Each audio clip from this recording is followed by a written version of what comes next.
বন্ধুরা, আপনারা যদি হার্দিক পান্ডিয়াকে একজন সেরা অলরাউন্ডার মনে করে থাকেন এবং হার্দিকের একজন জাবরা ফ্যান হয়ে থাকেন, তাহলে মন থেকে ভিডিওটিতে একটি লাইক অবশ্যই করবেন। বিশ্বকাপ জিতেই বিশাল সুখবর হার্দিক পান্ডিয়ার জন্য।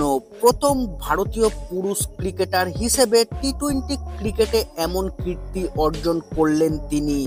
কি পুরো ঘটনা বিস্তারিত জানাবো বন্ধুরা, তার আগে ভিডিওটি পুরো দেখো এবং চ্যানেলে নতুন এসে থাকলে চ্যানেলটিকে সাবস্ক্রাইব করবে। প্রায় 17 বছর পর টি-20 বিশ্বকাপ জিতেছে টিম ইন্ডিয়া। বার্বাডোসে ফাইনালে দক্ষিণ আফ্রিকাকে 7 রানে হারিয়ে দ্বিতীয়বারের মতো টি-20 ক্রিকেটে বিশ্ব চ্যাম্পিয়ন রোহিত শর্মার দল। বিশ্বকাপ জুড়েই ব্যাটে বলে দারুণ পারফরমেন্স করেছেন দলের অলরাউন্ডার হার্দিক পান্ডিয়া।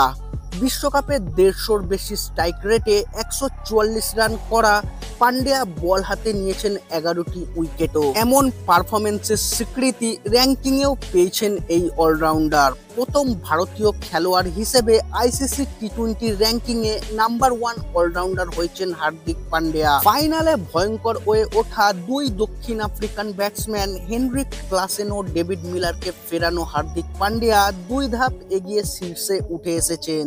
তিনি পেছনে ফেলে দিয়েছেন শ্রীলঙ্কার হাসারাঙ্গাকে।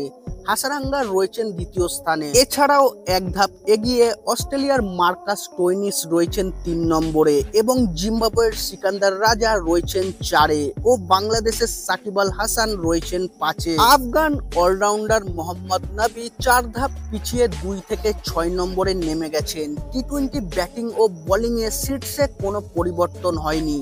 অস্ট্রেলিয়ার ট্রাভিস হেড ও ইংল্যান্ডের আদিল রশিদ ধরে রেখেছেন তাদের নাম্বার 1 স্পট।